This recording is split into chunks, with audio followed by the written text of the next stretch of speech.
You have called me higher, you have called me deeper, and I'll go where you will lead me, Lord. Oi, tudo bem? Hoje eu tô aqui e eu queria começar te contando uma história que aconteceu recentemente comigo. Eu fiz uma viagem longa de avião recentemente e passei um grande aperto.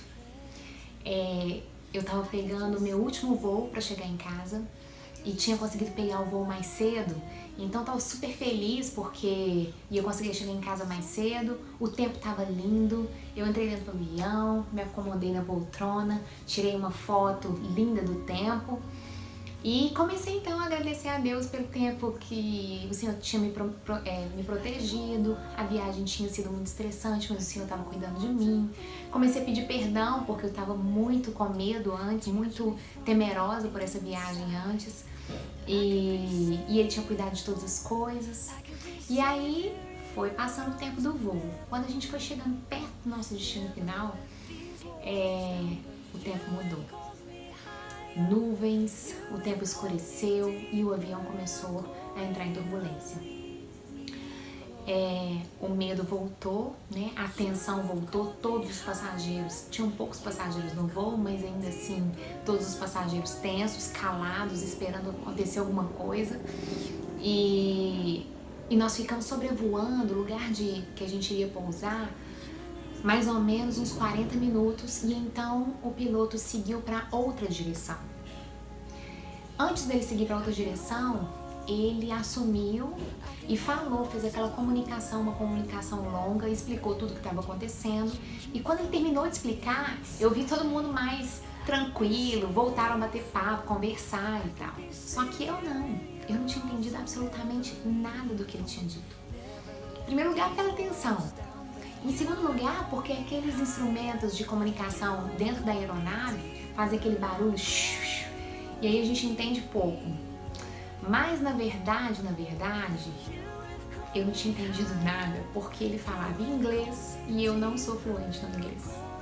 Foi até engraçado que depois uma aeromoça percebeu que eu ainda estava tensa, veio até mim, conversou, me explicou com clareza o que tinha acontecido. Nós iríamos para uma outra cidade reabastecer, depois voltaríamos para o destino final, que deu tudo certo e nós conseguimos pousar. E ela me explicou, e depois, toda vez que o piloto fazia alguma comunicação, ela olhava, ela estava na minha diagonal, e ela me olhava e fazia assim: tudo bem, pode ficar tranquila. Bom, essa história me fez lembrar de uma outra história da Palavra de Deus. Essa nossa série chama Vidas ao Mar e Não Vidas ao Ar, e foi no mar que os discípulos encontraram uma grande tempestade. Mateus 14 é o nosso tema central dessa série, Vidas ao Mar, e ele conta o seguinte: Jesus tinha insistido para os discípulos seguirem na frente sem ele e atravessarem o mar da Galileia. E os discípulos passaram toda a noite em alto mar, sofrendo uma grande tempestade, lutando. Eles já estavam cansados de tanto tentar salvar o barco e salvar a própria vida. E então aconteceu de Jesus vir até eles andando sobre as águas. Esse é um milagre muito conhecido, é algo conhecido de todos nós. Mas acontece que aí que está o interessante para mim. Quando Jesus veio andando sobre as águas, já alta madrugada, tudo escuro, os discípulos tiveram dificuldade, assim como eu, de compreender o que estava acontecendo. Porque noite, rajadas de vento, a chuva, as ondas, o barco subindo e descendo de acordo com as ondas, e eles ficaram tão apavorados que eles acharam que era um fantasma. O que trouxe a paz no coração deles foram as palavras do Mestre: coragem, não tenham medo, sou eu. Imediatamente, eu tenho certeza que eles não voltaram a bater papo como os tripulantes do avião que eu estava voltaram a bater papo, porque afinal de contas eles estavam diante de um milagre, alguém andando sobre as águas. Mas o medo e o pavor, com certeza, foram embora, porque eles entenderam o que o comandante havia dito. Coragem, não tenham medo, sou eu. eles eram fluentes na língua de Jesus. Nesse meu processo de aprendizagem, de falar, de conhecer e falar uma nova língua, eu tenho recebido 2 conselhos de todas as pessoas que me cercam, que tem ficado no meu coração. O primeiro: escute o máximo que você puder, para você se acostumar ao jeito das pessoas falarem, ao estresse da palavra, da forma como que eles falam aqui.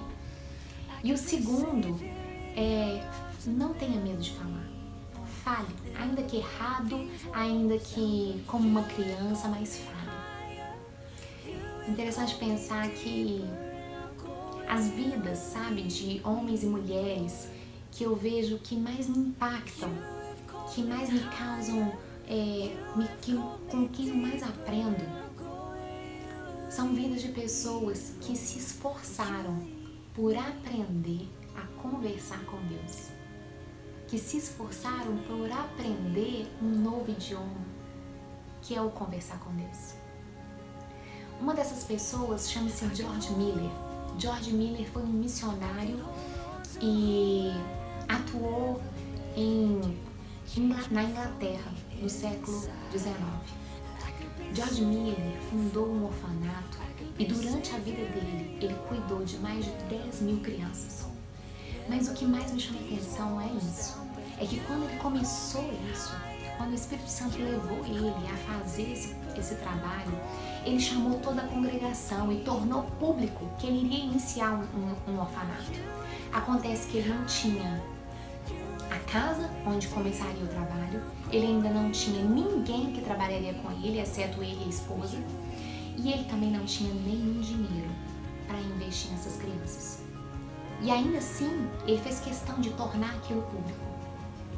A única coisa que ele tinha era a clareza que ele tinha escutado Deus dizer para ele: coragem, não tenha medo, sou eu.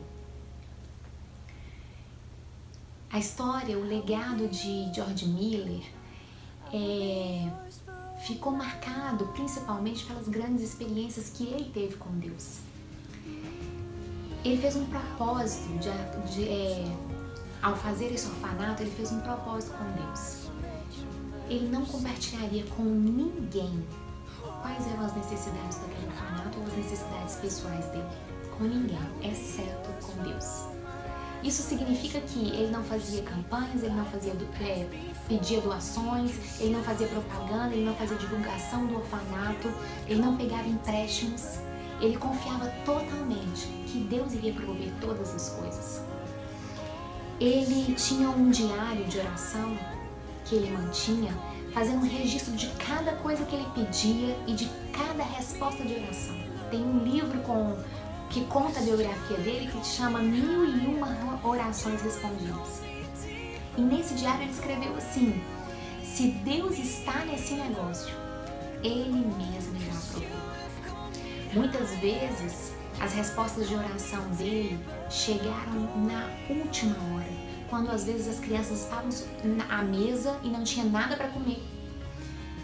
Alguém batia na porta e vinha entregar alguma coisa. Ainda que as respostas chegassem na última hora, ele testemunha no final da sua vida de que Deus nunca falhou. Eu fico pensando como é que é isso, como é que é viver uma vida de total dependência no que Deus fala. E estudando a vida de George Miller, eu encontrei um segredo para viver uma vida assim. Em primeiro lugar, ele leu a Bíblia mais de 200 vezes. Cerca de metade dessas vezes ele leu ajoelhado, tal reverência ele tinha pela palavra de Deus. E em segundo, ele sempre dizia que nada é pequeno demais para que não seja colocado diante de Deus. Nada. Nenhuma caneta que as crianças precisassem, nenhuma pequena roupa, nenhum parafuso de um local. Nada é pequeno demais para não ser apresentado para Deus. Sabe? Ele ouviu o máximo que ele pôde. E ele falou sem ter medo nenhum. Talvez assim como eu no inglês, você não seja ainda fluente em falar com Deus. Você seja um daqueles que diz, eu tenho muita dificuldade de ouvir Deus falar. Talvez você já tenha escutado o Senhor falando com você para você seguir em uma determinada direção, para você ajustar alguma coisa na sua vida, para você retomar um relacionamento, você já escutou, mas você ainda está inseguro em tomar essa decisão. Ou talvez você está enfrentando uma alta tempestade, uma turbulência ou uma tempestade no mar. Está vendo muito ruído na comunicação, você não está entendendo bem o que está acontecendo. E para você que está em qualquer uma dessas situações, eu quero te dar um conselho. O conselho que eu tenho escutado e que eu tenho tentado seguir. Primeiro, ouça o máximo que puder através das Escrituras. Segundo, não tenha medo de falar, ainda que seja pouco, Deus quer ouvir você. Vamos para alto mar?